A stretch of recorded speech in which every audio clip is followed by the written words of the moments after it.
Chaitanya Charitamrita, Madhya Leela, text 49.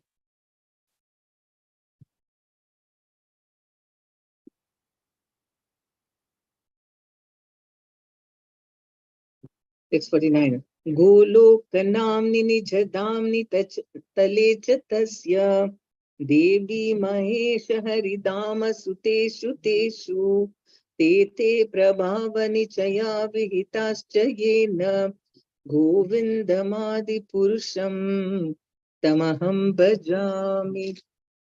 Jaya Jaya Sri Chaitanya Jaya Nityananda Jai Advaita Chandra Jaya Gaura Bhakta Vrinda Jaya Jaya Sri Chaitanya Jaya Nityananda Jai Advaita Chandra Jaya Gaura Bhakta Vrinda Jaya Jaya Sri Chaitanya Jaya Nityananda Jai Advaita Chandra Jaya Gaura Bhakta Vrinda Om Ajnanatirmirandasya Jnananjana Shalakya Chakshurunmilitamena तस्मै श्री गुरुवे नमः नमो विष्णुपदाय कृष्ण पृष्ठाय भूतले श्रीमते भक्ति वेदांत स्वामिनिति नामने नमस्ते सारस्वती देवे गौरवाणी प्रचारने निर्विशेष शून्यवादी पाश्चात्य देशतारने जय श्री कृष्ण चैतन्य प्रभु नित्यानंदा श्री अद्वैत गदाधर श्रीवासदि गौर भक्त वृंदा हरे Krishna Krishna Krishna Hare Hare Hare Ram Ram Ram Hare Hare.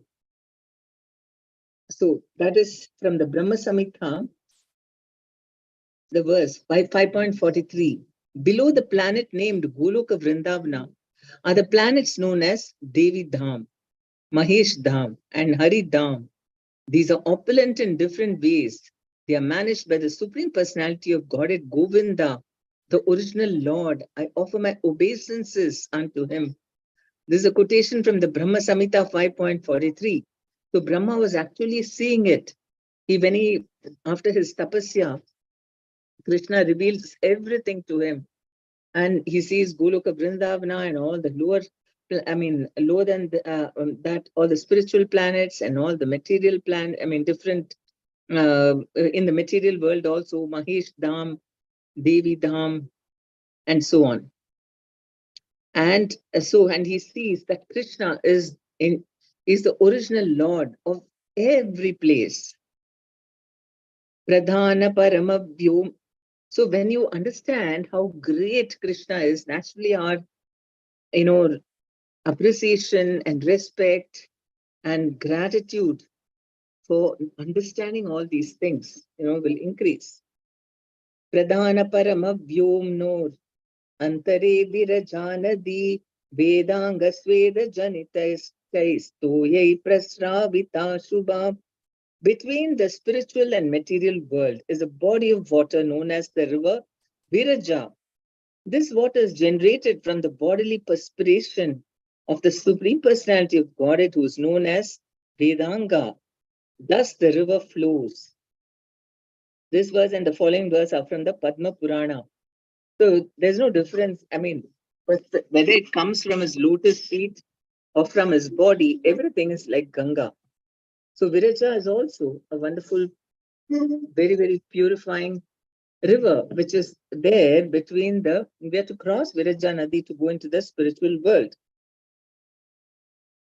And this water is generated from the bodily perspiration of the Supreme Personality of Godhead, who is known as Vedanga, means his body itself is made up of Vedas, full of knowledge.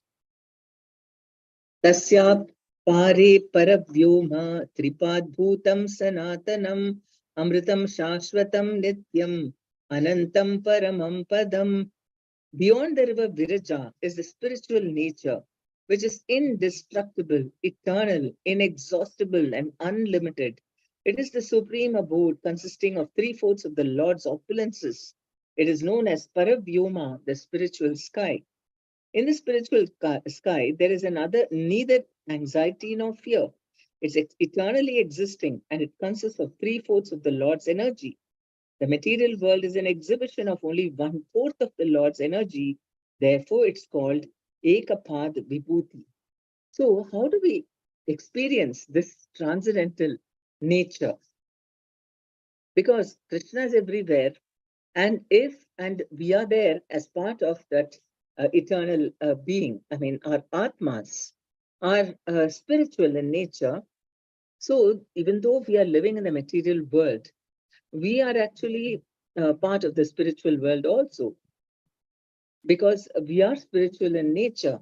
And how do we experience? Because here we've forgotten our eternal nature, and instead we are identifying ourselves with a temporary body, which is belongs to the material nature. But then, in Bhagavad Gita, Krishna explains, especially in the last 6 chapters, about how these modes are all acting in this material world. And in the 14th chapter, he talks about the 3 modes of material nature which are acting on each and every one of us. All of us are made up of the 3 modes: goodness, passion, and ignorance. And Krishna gives the nature of each one of them. Mode of goodness is very peaceful, and because of that, it's got, you get a lot of knowledge, even material knowledge. And because of that, the conditioning is that, I mean, because of the knowledge, then you get out, I mean, you're not so miserable, because you get a higher happiness in spiritual things.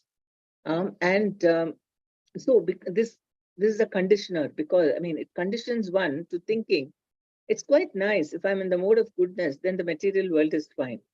So that is the what you call limitation. And then mode of passion is unlimited longings and cravings and attraction between the sexes, and attached to fruitive activity. That means all actions we do in order to for sense gratification. Very active, very passionate. That's mode of passion. And then you have the third, tamoguna, which is, laziness, dullness, too much of sleep, a lack of work, and prone to intoxication. So that sort of thing. And whatever one does, the conditioning and mode of passion is endless fruitive activities, very, very busy. That is better than tamoguna. There is dullness, moroseness, no happiness. So that is these 3. And then they act, they mix. It's not like black, white, brown, like that. There are different shades of, mixed mode of goodness and passion and ignorance. And then more of goodness, less of passion. Like in each planet, Krishna has created with these different proportions of goodness, passion, and ignorance, different natures, different cultures. So it's amazing. These 3 modes, by weaving together, they have created unlimited, varieties in this material world. And so how do we experience our spiritual nature? We are eternal beings. We are spiritual nature, and that's why Krishna says, when you understand that I am beyond these 3 modes, so instead of listening to your mind and senses, which are in the 3 modes, which are grouped about the mind, the mind is grouped about the 3 modes. So somebody's mind is in the mode of goodness, somebody's in passion, mode of goodness. Everything is there, all 3 combinations. And it says that where the lower modes, or all 3 modes are, especially the lower modes, are very, very prominent, then you have more varieties. That is why we have in the earthly planets so many different types of species: animals, insects, birds, reptiles, human beings. Whereas in the upper planetary system, where it is just mode of goodness, mode of goodness, more than 80%, or maybe even 90. Just, I mean, it keeps on getting progressively more and more mode of goodness, very less passion and ignorance. And over there's not so many varieties of living beings, because mode of goodness, living beings are very rare. So they don't have. Mostly everybody's in mode of passion and ignorance. So in the earthly planets, because mode of passion is very prevalent, and also a lot of tamoguna. So the combination is, it creates a lot of varieties. Now, how do we? I mean, we are also conditioned into, into one of these modes. And it's not that always we are in one mode.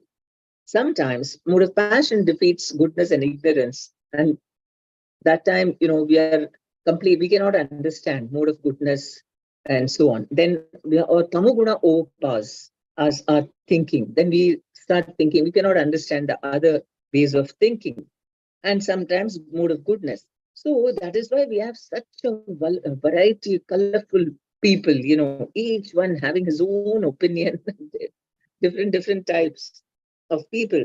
And this is why, because in the material world, the three modes creates such wonderful combinations. And if you're bound by that mind, our minds are also grouped about a combination of these modes. And as long as we listen to our mind and senses, we're going to be completely bound by the three modes and all the resultant reactions that come from it. And Krishna says that when you understand that as long as you listen to your mind and senses, you're going to be bound. You're going to be listening to the three modes and doing something, you're driven to do like that. But when we take shelter of the Lord, knowing that He is beyond the three modes, I'm only going to do devotional service, everything for the pleasure of Krishna, for the pleasure of Guru. When we take up that stand, then we are getting instructions, directions from Krishna and Guru. So then what happens? That is when we can slowly overcome the influence of the three modes and become liberated. So then we can understand it is a fact that these material worlds are very, or anything material is so temporary. And why should I get, because Arjuna also asked Krishna, what are the symptoms of a person who has transcended the modes? And then Krishna explains, he does not hate, when there is illusion. He does not hate that, neither, and full of what illumination or the dualities. Is not disturbed by that pain and pleasure, fame and infamy. Both are material. So it doesn't, Prabhupada calls it wet stool, dry stool. Stool is stool. You're not going to say, oh, wet stool, very good, or dry stool, very good. Both are bad. So in the same way, one who has understood the spiritual nature, then everything else in the material world, he doesn't hate it also. You shouldn't hate. Hatred is the other side of the coin of too much attraction. Some people, to show their renunciation, they will say, I hate the opposite gender. That means you're very attached. And to try to, in order to not, be attached, you're trying to hate something. If you're neutral, you'll just accept it. Okay, fine. If it's there, it's there. But then my attachment is towards doing devotional service to Krishna. That connects us to Krishna, and that will keep us away from the three modes. So the abode of the external energy is called the Devi Dham, where we are living. And its inhabitants are the conditioned souls. It is there that the material energy Durga resides with many opulent maidservants. So here, because he wants to enjoy the material energy, the conditioned soul is allowed to reside in Devi Dham, the external energy, where Goddess Durga carries out the orders of the Supreme Lord as his maidservant.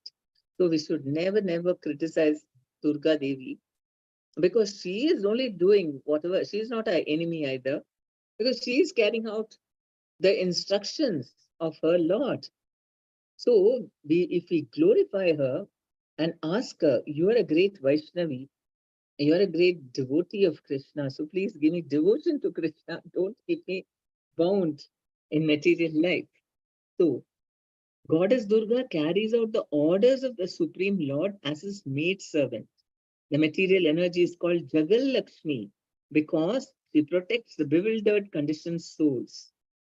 Goddess Durga is therefore known as the material mother, and Lord Shiva, her husband, is known as the material father. Goddess Durga is so named because this material world is like a big fort Durg, where the conditioned soul is placed under her care. For material facilities, the conditioned soul tries to please goddess Durga, and Mother Durga supplies all kinds of material facilities.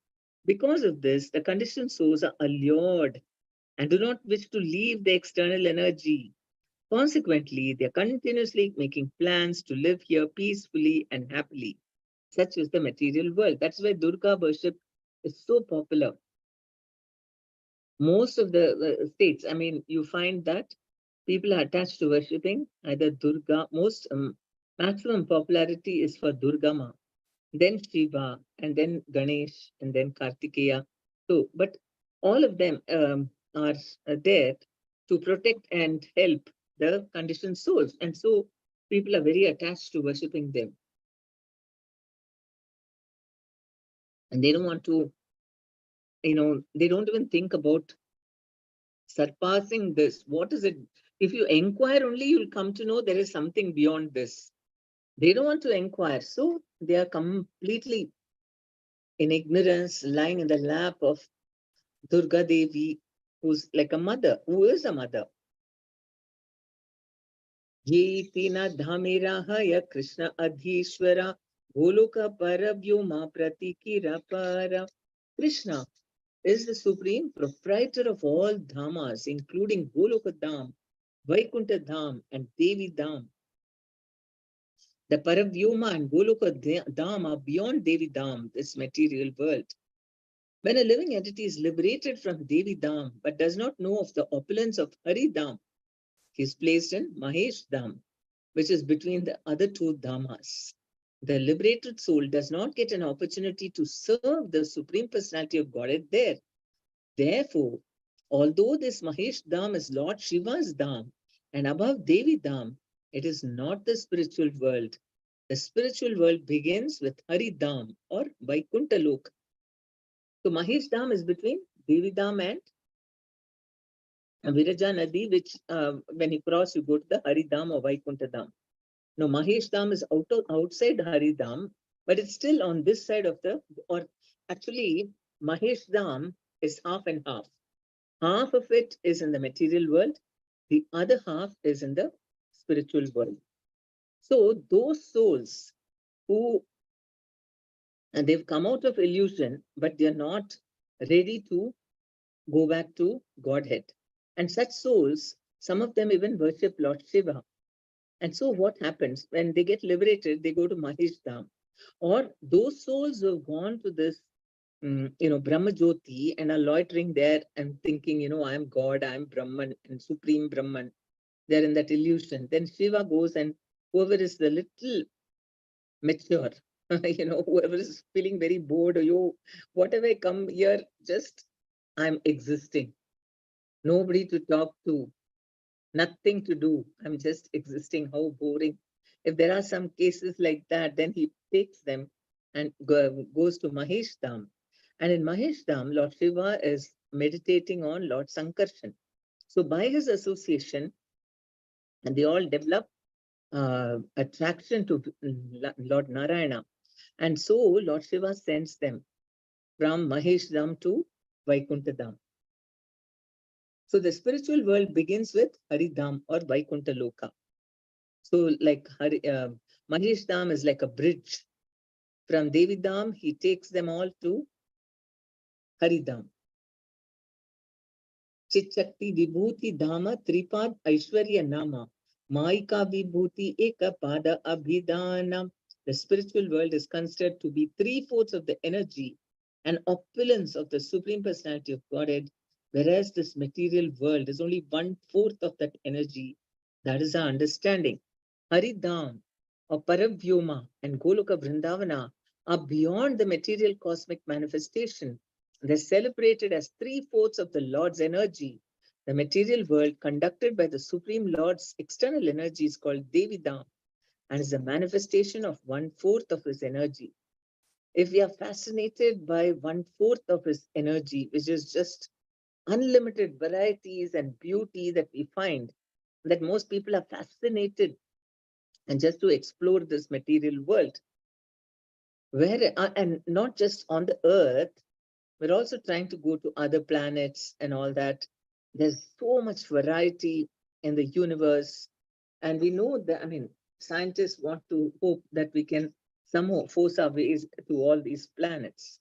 Then you can imagine three-fourths of his potency is in the spiritual world. How fascinating it must be.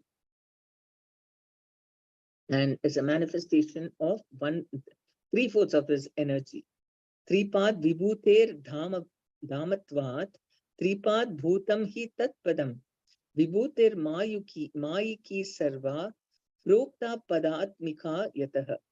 Because it consists of three-fourths of the Lord's energy, the spiritual world is called Tripad Vibhuta, Tripad Bhuta.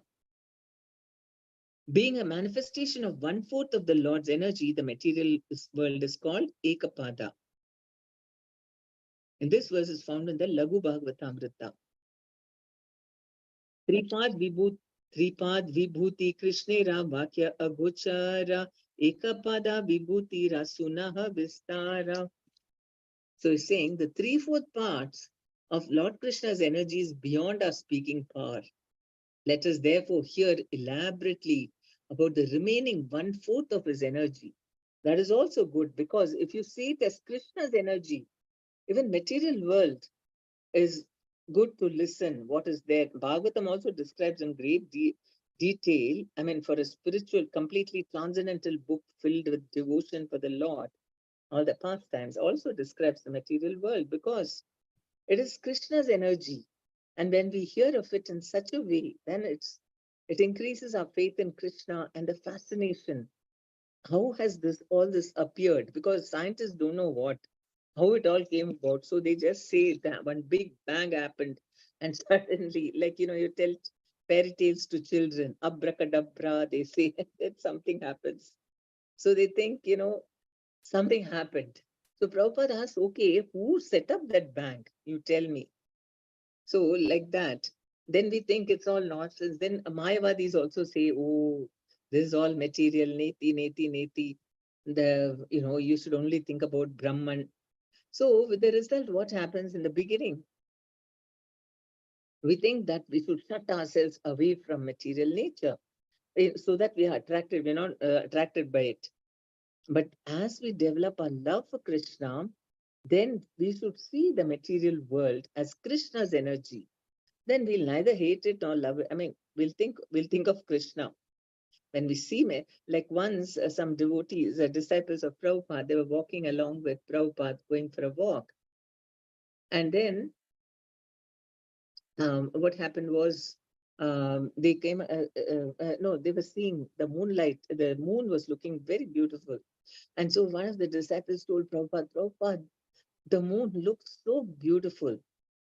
Prabhupada said see, who created it? Krishna created it. And he made him realize that he said that the artist is more important than the painting, right? If the artist has got all his painting on display in an art gallery, then all the people, after being fascinated by whatever, if they appreciate the paintings, they'll go to the painter and congratulate him, glorify him. He'll be given all the prominence. So, when we appreciate, when we see everything. So Prabhupada said, when you see the moon, you shouldn't think, oh, moon looks beautiful. Who made it? Then that makes, that is Krishna consciousness. You remember everything. Krishna says, the sun and the moon are my eyes. So if we think of that, oh, Krishna is so wonderful, magnificent. He has created the moon. That is good. Actually, it's very difficult to ascertain the number of universes. Every universe has its separate Lord Brahma and Lord Shiva, who are known as permanent governors. Therefore, there is also no counting them. Purport, the Brahma and Lord Shiva are called Chiralokapala, permanent governors. This means that they govern the affairs of the universe from the beginning of the creation to the end. It's not eternal, only as long as the universe is there for one particular period, that is Brahma's life.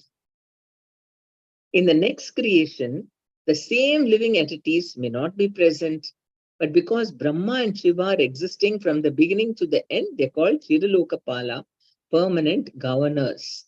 Lokapala means predominating deities. There are 8 predominating deities of the prominent heavenly planets, and they are Indra, Agni, Yama, Varuna, Nirti, Vayu, Kuvera, and Shiva. So Brahma and Shiva, Brahmaji, he is the chief person. The whole universe exists only during the duration of his life. So everything is connected with him, and because he is the creator, the topmost being. And his life is as long as that particular period of that universe's existence. Then everything is broken up, wound up, and goes back into when Mahavishnu inhales, all the universes go back through the pores. Just imagine each universe is the size of his pore. Then you can imagine how huge his pores of the body and how huge must be his body itself. We can't even imagine. It's like a tiny ant trying to guess what is the height of, the tallest building, skyscraper. It's like that, and what we can understand. So, so every time another, because they are Shiva, of course, he is not a Jiva Tattva. He is a Vishnu Tattva who takes on material, the mode of ignorance, in charge of that. So because of that, because he is actively involving himself with material mode of ignorance, he is slightly also influenced by it. And that's why he doesn't remain a Vishnu Tattva, he becomes a Shiva Tattva. And that form of Shiva is, he goes back. Probably he goes back into the body of Sadashiva. And Brahmaji, of course, he is a conditioned soul and he goes back to Vaikuntha. Ekadhina dwaraka te Krishna dheki bhare, Brahma aila dwarapala jana ila Krishnere. Once, when Krishna was ruling Dwaraka, Lord Brahma came to see him, and the doorman immediately informed Lord Krishna of Brahma's arrival. Actually, this was soon after the Brahma Vimohana Leela, when Brahma hid all the calves and covered boys of Krishna.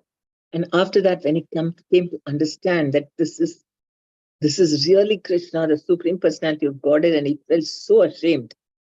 And then after that, he went to meet Krishna in Dwaraka, and Krishna wanted to bring down his pride. So this is what happened.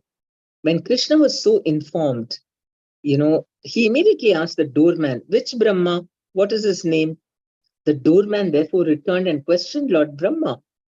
From this verse, we can understand that Brahma is the name of the post, and that the person occupying the post has a particular name also. From the Bhagavad Gita, Imam Vivasvate Yogam. Vivaswan is the name of the present predominating deity of the sun. He is generally called Surya, the sun god, but he also has its own particular name. Surya Dev is a position. So many people become Surya Devs and they have their definite lifespans. But the person also has his own names, just like Vivashwan is the name of sun god. He is generally called Surya, but he also has his own particular name. The governor of the state is generally called Rajapala, but he also has his own individual name. Since there are hundreds and thousands of Brahmas with different names, Krishna wanted to know which of them had come to see him. When the doorman asked which Brahma, Lord Brahma was surprised. He told the doorman, please go inform Lord Krishna that I am the four-headed Brahma, who is the father of the 4 Kumaras. The doorman then informed Lord Krishna of Lord Brahma's description, and Lord Krishna gave him permission to enter. The doorman escorted Lord Brahma in, and as soon as Brahma saw Lord Krishna, he offered obeisances at his lotus feet. After being worshipped by Lord Brahma, Lord Krishna also honored him with suitable words. Then Lord Krishna asked him, Why have you come here? Brahma kahi taha pachi karibani vedana eka samshaya manehaya karaha chidhana. Being questioned, Lord Brahma immediately replied, later I shall tell you why I have come. First of all, there is a doubt in my mind which I wish you'd kindly dissipate. Kon Brahma puchile tumi kon abhipraye ama bhai jagate ara kon Brahma hai? He's asking, why did you inquire which Brahma had come to see you? What is the purpose of such an inquiry? Is there any other Brahma besides me within this universe? Sunihasi Krishna tabi kari lena dhyane asankhya brahmara gana ailata takshane. Upon hearing this, Sri Krishna smiled and immediately meditated. Unlimited Brahmas arrived instantly. These Brahmas had different numbers of heads. Some had 10 heads, some 20, some 100, some 1,000, some 10,000, some 100,000, some 10 million, and others 100 million. No one can count the number of faces they had. There also arrived many Lord Shivas with various heads numbering 100,000 and 10 million. Many Indras also arrived, and they had hundreds of thousands of eyes all over their bodies. It is said that Indra, the king of heaven, is very lusty. Once he had sexual intercourse with the wife of a great sage, and when the sage learned about this, he cursed lusty Indra with a curse that put vaginas all over his body. Being very much ashamed, Indra fell down at the lotus feet of the great sage and begged his pardon. Being compassionate, the sage turned the vaginas into eyes. Therefore, Indra possesses hundreds and thousands of eyes all over his body. Just as Lord Brahma and Lord Shiva have many faces, the king of heaven, Indra, has many eyes. So Shivas from all the different universes, they also came. And because in those universes, it's so huge that in order to manage that universe, you have to have so many heads. So that is why they have so many heads. And Indra has so many eyes on his body. As I said, Gautama Rishi, when Indra cheated, he purposely crowed early in the morning once, earlier than usual, earlier than what the cock crows normally. And it was like an alarm for Gautama Rishi. And he said, today I'm feeling, how come even before the sun rays have started showing up, cock is crowing in the dark night? How come? There were no time, there was no watches. So you go by only cock crowing, sun coming. And I don't think he had an hourglass and all that, the sand falling into they have the hourglass. He didn't have that. Maybe only the rich people had it. He was a rishi. So if the cock is crowing, then it must be true. So he got up and he went to bathe. And Indra, who had arranged for the cock to crow, he came in the guise of Gautama Muni, and he had sexual this thing with his wife, Ahalya. Because from the very beginning, actually Indra wanted to marry Ahalya, but Brahmaji didn't want that, and he wanted him instead that Ahalya should marry Gautama Rishi. So he had an eye on her, and this is how he fulfilled. And so Gautama Rishi got very angry and he cursed him. And that's what is mentioned. Deki chaturmukha brahma phani parahila asti gana madhye yena shashaka rahila. When the four-handed Brahma of this universe saw all these opulences of Krishna, he became very much bewildered and considered himself a rabbit among many elephants. So he was the smallest Brahma, four heads only. And there are Brahmas with million heads. So he must have really felt very, very, very, very insignificant. All the Brahmas,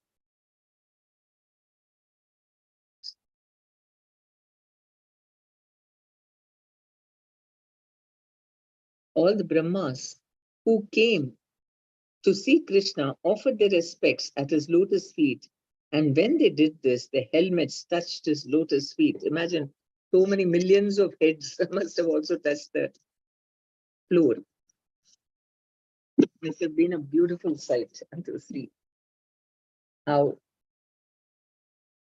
all the Brahmas who were so huge, so many heads means how many, they must have been so big also.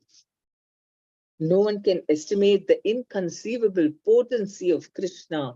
All the Brahmas were thus, who were there, were resting in the one body of Krishna. When all the helmets struck together at Krishna's lotus feet, there was a tumultuous sound. Imagine so many of them putting their innumerable heads at Krishna's lotus feet. And that means that two lotus feet of Krishna can hold everybody. That's what actually here we might think, oh, how can the 2 feet, just 2 feet, how can it hold everybody? That is how great Krishna is. That, first of all, just it's great enough that so many Brahmas are putting their heads together and tumultuous sound came out of it. What about all the living entities of every planet, of every universe, whoever the devotees who've taken shelter, are all resting at his lotus feet. With folded hands, all the Brahmas and Shivas began to offer prayers unto Lord Krishna, saying, "Oh Lord, you've shown me a great favor. I've been able to see your lotus feet." Imagine, that is how great Krishna's lotus feet, that the highest being in every universe, even the biggest universe, they think their position is insignificant compared to the position of being a servant of Lord Krishna. Because whatever they are doing are simply, they know it is potency of Krishna. He is empowering me, so I'm able to do this. By myself, I cannot do it. And that is why they understand how fortunate they are to be able to put their head onto his lotus feet. Bhagya mora bholai la dasa angikari, konagnya haya taha kari shiridhari. All of them then said, "It's my great fortune, Lord, that you've called me, thinking of me as your servant. Now let me know what your order is so that I may carry it out on my head. I may carry it on my heads, on my heads." So many heads they have. Lord Krishna replied, "Since I wanted to see all of you together, I've called all of you here. All of you should be happy. Is there any fear from the demons?" They replied, "By your mercy, we are victorious everywhere. Whatever burden was upon the earth, you've taken away by descending to that planet." This is the proof of Dwarka's opulence. All the Brahmas thought Krishna was now staying in my jurisdiction. Imagine, he is staying in our universe, and all the other Brahmas also thought that Krishna is staying in my Dwarka, my jurisdiction. Thus, the opulence of Dwarka was perceived by each and every one of them. Although they were all assembled together, no one could see anyone but himself. What all mystical opulences Krishna has, that he can interact with everyone at the same time, and each person thinks, "Oh, only Krishna is talking to me."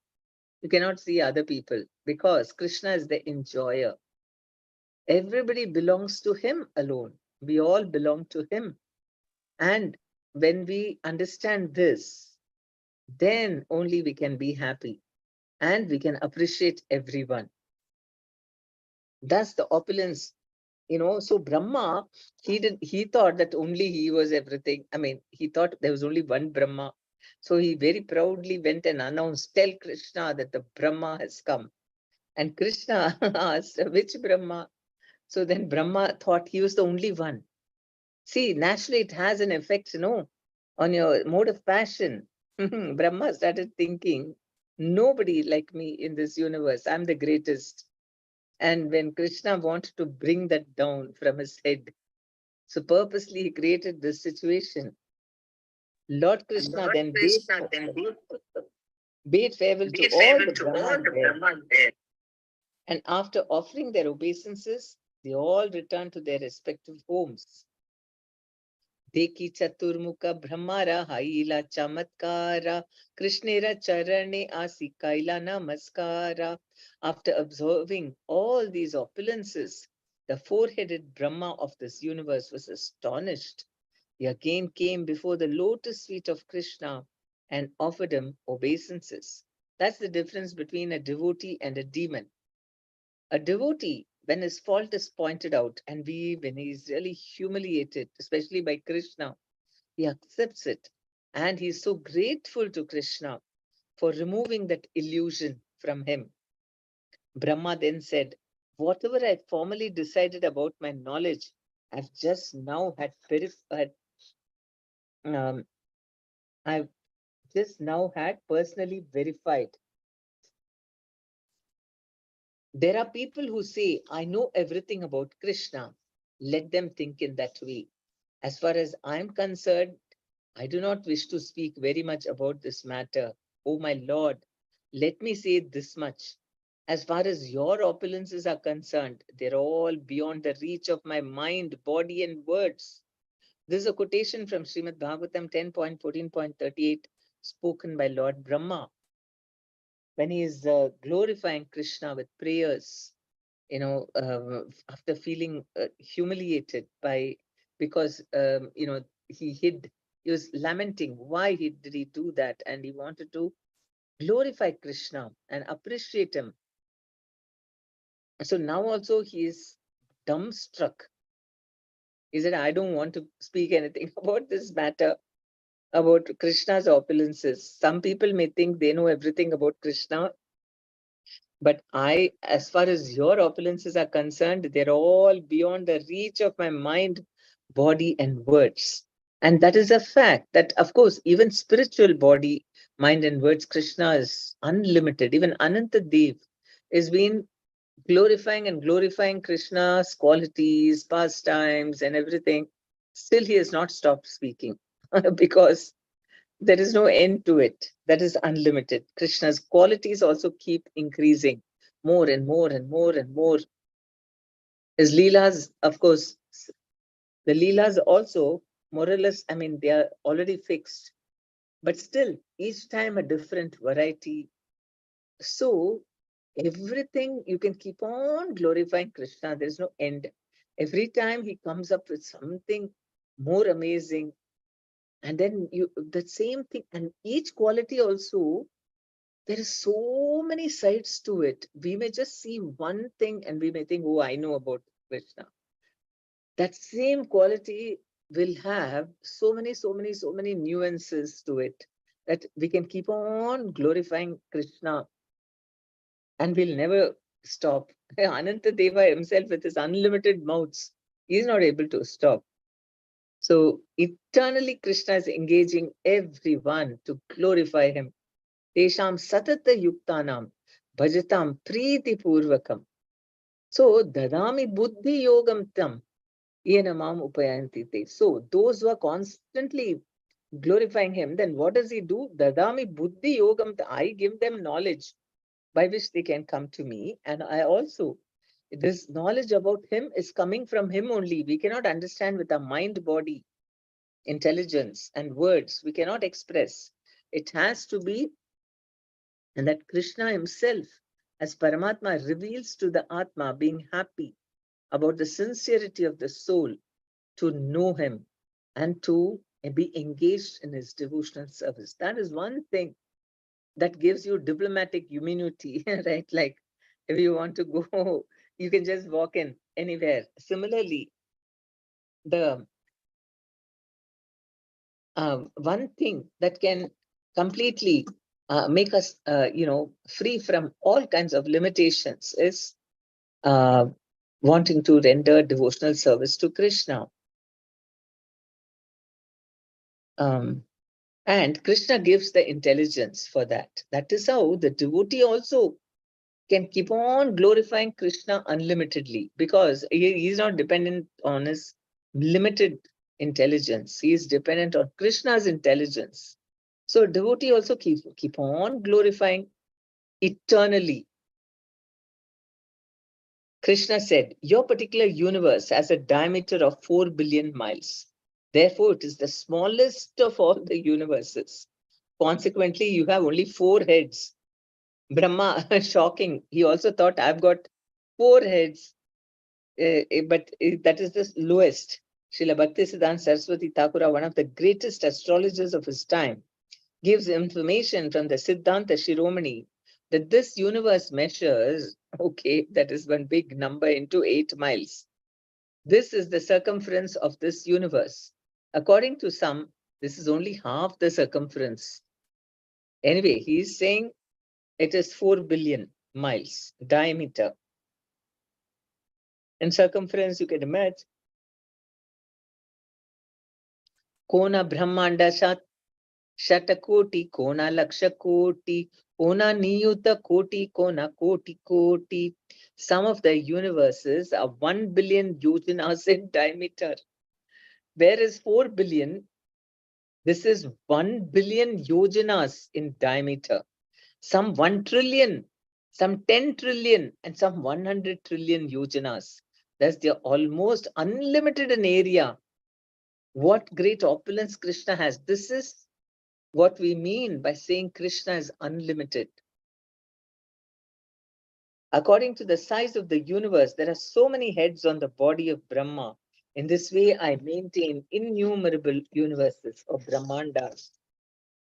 No one can measure the length and breadth of the 1/4 of my energy manifested in the material world.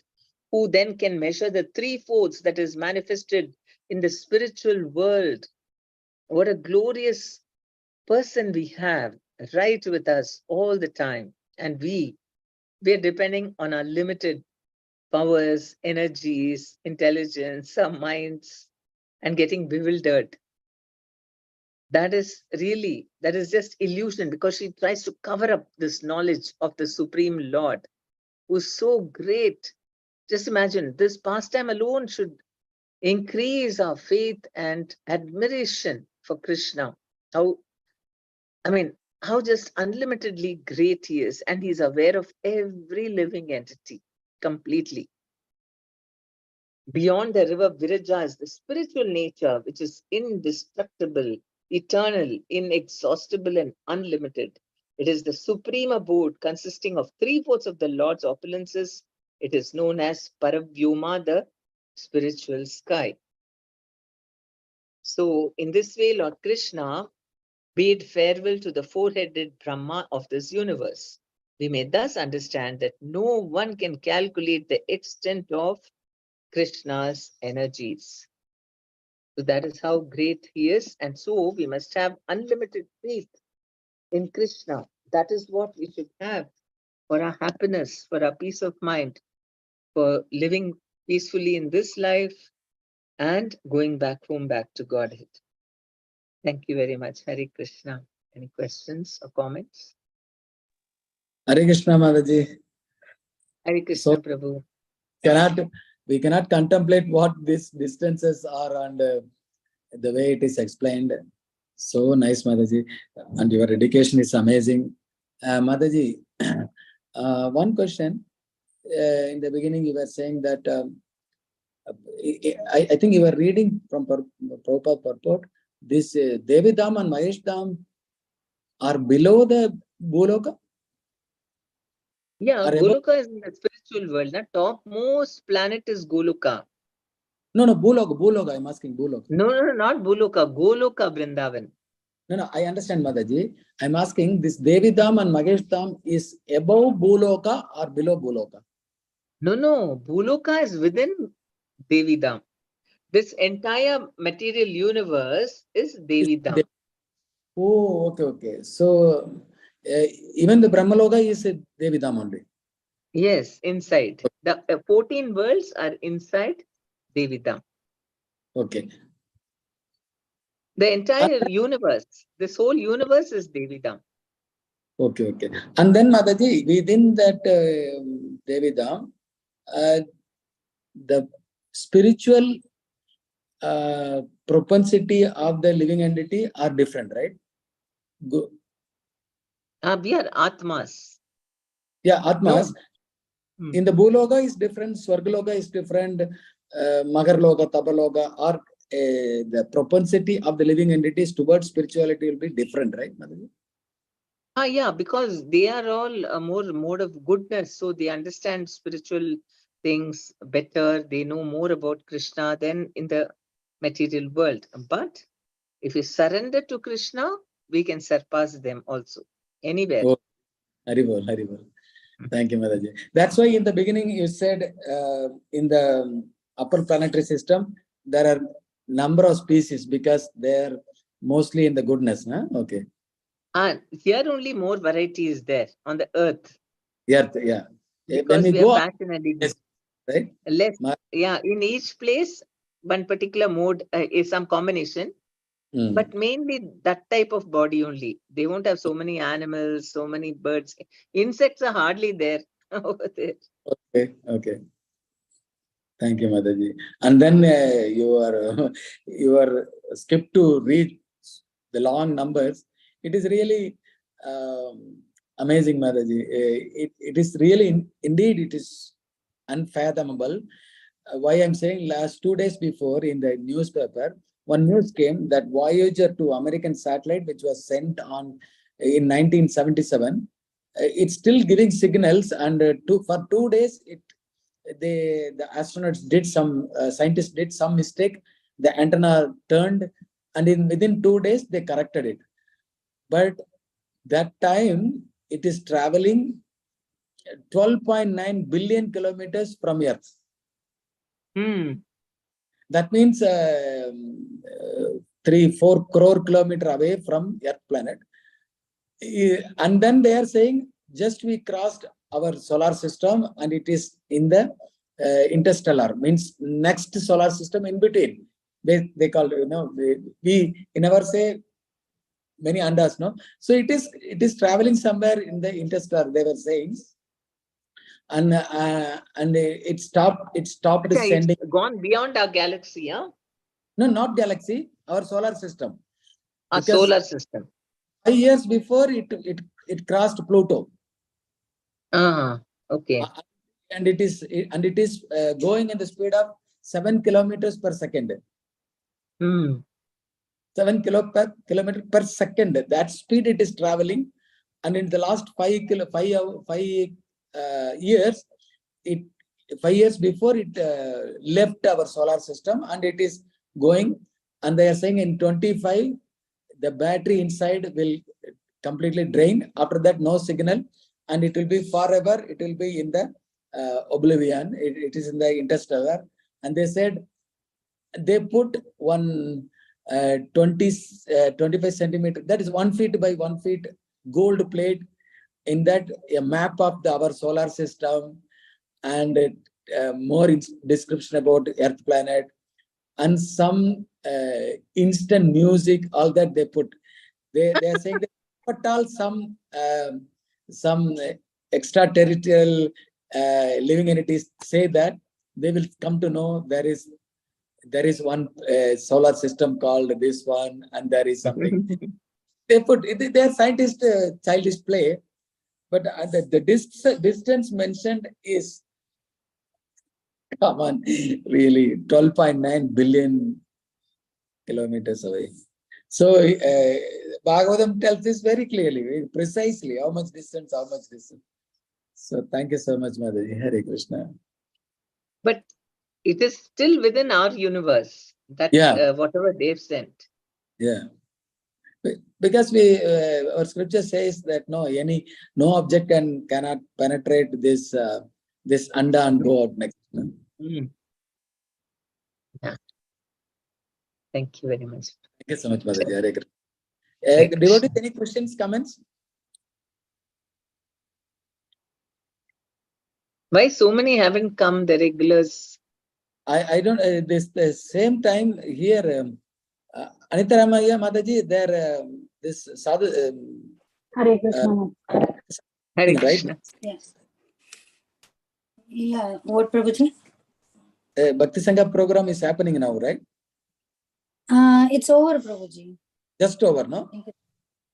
I didn't go there today. I was having Brahma Samhita class. So I didn't go there today, but it's over actually. Okay. I don't know, Mataji. sometimes less. Today only 6. Hare Krishna. Thank you, Mataji. So, Mataji, I just have one question. Today morning in one class, we were discussing about this universe. So, in that one, Mataji was asking from where the material world is starting, and is Karanodakashai Vishnu lying on the Karana ocean? Is it the material or spiritual? So, all these questions were asking. So many confusions were there in the morning class actually about this universe. And also, I just want to know whether the Virat Rupa, which the Lord forms, is for each and every universe. And if it's so, is the Virat Rupa keep changing, Mataji? I have all these questions. Yeah, Virat Rupa is for each particular universe. Everything in that universe is resting on his body. All the planets and their different types of devatas, everyone he showed in one place. He showed the entire universe resting on his body. And what else did you ask? Is the Virat Rupa is changing? It keeps on changing, Mataji? Whether it keeps on changing. How do you mean? Because when I asked Mataji, she told that it keeps on changing. But I was asking about the annihilation of Brahma. Like after a day of Brahma, how the annihilation happens. And after after the 100 years of Brahma, the annihilation, I was asking. And in that, she was saying the Virat Rupa will keep changing. And also, Mataji, these 4 yugas are there, right? We have this 4 yugas. So each and every time after Kali Yuga, the Satya Yuga is coming. So at that time, the devastation will be there or not, Mataji? And at that time, depending on that, the Virat Rupa is changing. Like that, the Mataji told. So I didn't understand that actually. So the time was up, so I couldn't contemplate on that. You're saying that every time the Virat Rupa manifests himself when there is creation, yes. Only after the Virat Rupa manifests himself, then the same thing is manifested in living entities also. Eyes, nose, ears. Yeah, okay. So what are you So the saying? Virat Rupa, no. So I'm asking is, so the Virat Rupa manifestation you're saying, right? So that is for the one day of Brahma, right? One day of Brahma, the Virat Rupa is manifesting. No, for Virat Rupa, everything is existing on the Virat Rupa. So all the changes also will be in the Virat Rupa. Exactly. That's it. Whatever is there, it is situated on him. Okay. Mataji, Virat Rupa is nothing but the material creation. Virat Rupa is, that's what. All the material creation is resting on the body of the Lord. And so he takes a human-like form, and just for us to understand that, the personal feature of Krishna, that everything is coming from him only. Like Garbhodakshai Vishnu comes, and from his navel, the lotus stem comes, and Brahmaji comes, and he is the soul of this universe, of our universe. In each universe, Garbhodakshai enters and he lies down, and he is Pradyumna's expansion, the source of all intelligence. And so when Mataji, that I understood, Mataji. Garbhodakshai Vishnu manifests himself as the Virat Rupa. And then Kshirodakshai Vishnu enters every atom. Yeah, so the place where Kshirodakshai Vishnu is lying is the Shvetadvip, Mataji. So it is the milk ocean. So, and is that Shvetadvip inside the material universe or outside the material universe, Mataji? Inside the material universe, we have a Shvetadvip. And that also, there are 2 Shvetadvips. There is one Shvetadvip in the spiritual world, Golokadam, where half of it is Chaitanya Mahaprabhu's this thing. That is also called Shvetadvip. Yeah. And here in the material world, there is one Shvetadvip in Dhruva's this thing, no? Dhruva, okay. Dhruva Maharaj Dhruva will divide the island, right? Divide the universe into 7 oceans. That And there is one other the Shvetadvipa, which is above the earthly planet, and it's just a planet for Lord Vishnu's. And in that also, that is also another Shvetadvipa, where Vishnu is lying down. which one, Mataji, come again? The last one which you told. One more. It is above the earthly planetary systems. Okay, exactly where, Mataji? Is it the Vaikuntha planets you're saying? No. Vaikuntha is beyond this universe. Okay. Among the material worlds only, inside the material world universe, there is a planet in which this thing Mahavishnu, Vishnu is lying down as Akshirudakshay Vishnu is staying there as Shvetadvipa. Okay. Yeah, that I got clear. Okay. So, Mataji, after this 4 yugas, Mataji, Satya, Treta, Dwapara and Kali, after this end of Kali, again Satya Yuga is starting, right? So, at that time, will there be devastation or no, Mataji? When Satya Yuga starts. Yeah. After the end of Kali and Satya starting. Oh. No, there won't be devastation. Devastation happens only after a day of Brahma. One day of Brahma consists of 1,000 yuga cycles. So after every yuga cycle, there won't be devastation. Okay. Partial devastation also. So, so when Brahma goes to sleep, and the other day he comes to create. So at that time, what the devastation will be only to the lower planetary systems, right? So starting from the material, this Golok and the. Okay. Yeah, okay. from Maharlok downwards. Okay, Mataji. Thank you so much. Okay. So still, I had this confusion. Actually, this Virat Rupa is there in each universe or what? How it is? So.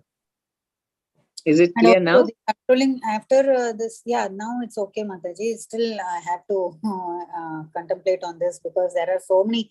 When I read, no, I get so many doubts. But as the days is going on, no, so I'll just forget. Then again, when I read, then again I'll get the doubt. So sometimes like this only I will ask, okay, because the speakers they are taking the class, so they will. Tell to ask only that question what is intended to that class. So that's why I just restrict myself. So here and there I will ask a few of them like what is this, what is that, like that. So don't worry, more, once what I TOVP read is ready. Controlling deity, Mataji, in third canto, it's coming about the controlling deities praying to Lord for their function, right? So for their function to start their function, controlling deities of the Virat Rupa. So can you explain on that, Mataji? So controlling deities of Virat Rupa in the sense they are meaning of the ears and hands and legs like that, Mataji. Those controlling deities. So when Virat Rupa manifests his eyes, so that the presiding deity, because you need light, right? If you want to have vision, then you need light. So Surya Dev, the controlling deity of vision is who? Surya Dev, because only with Surya is there we can see, otherwise we cannot see. So like this, every organ of our body has got a Devata who takes care of that. So after Virat Rupa manifests his eyes, then he creates the Devata who is going to control that, and then he creates that organ for the living entity also. Okay. And it is told that the Lord enters into that also. He enters into that deity and it starts to work. So it means that the controlling deity is having the super soul, right? So like that, I have to understand. What? Controlling deity, and then so the eyes, the legs, Mataji. So those controlling deities, the Lord has created, and the Lord is they are in entering charge of into our them. eyes also. Like for your eyesight, they say that you have to look into the, not directly, but you have to hold the hand in a particular way and see through that hole to Surya Dev, and it makes our eyesight perfect. So he is the controlling deity of eyesight. So the So Lord Krishna is there, eyes, even and then the within. presiding deity, and for the human beings. So for human beings also, for your eyesight, you're supposed to worship Surya Dev. Okay. Okay, Mataji. Thanks so much. Thank you, Hare Krishna. Mataji, one small question, Mataji. Sorry, Mataji, if you have time. Yes. Mataji, you said Mahesh Dham is off in spiritual world, off in material world. Maybe. So then just before that, you said the Vraja river is the one separating material world and spiritual world. So now it is, I see, it may not be geographically like there is a bridge or something, but it means that half of Mahesh Dham is very dark, and it belongs to this, people there are not liberated, and other half is full of light. It is spiritual. So it is not completely spiritual also. So it is a place where people go like a transitory phase from a material world to spiritual world. Mahesh Dham is where Shiva purifies them and sends them. Okay, then after So that, still they have to cross Vraja river, right, Mataji? Yes, yes. Okay, now clear, Mataji. Hare Krishna. Thank you, Mataji. So much clarity. Hare Krishna. Shri Gurudev ki jai, Shri Prabhupada ki jai, Shri Chaitanya Charitamrita ki jai. Vanchakalpatarubhyascha kripa sindhubhya eva cha patitanam pavanebhyo vaishnavi. Ananta Koti Vaishnavi ki jai. Prabhupada ki jai. By Gaur Prabhu. Hare Hare.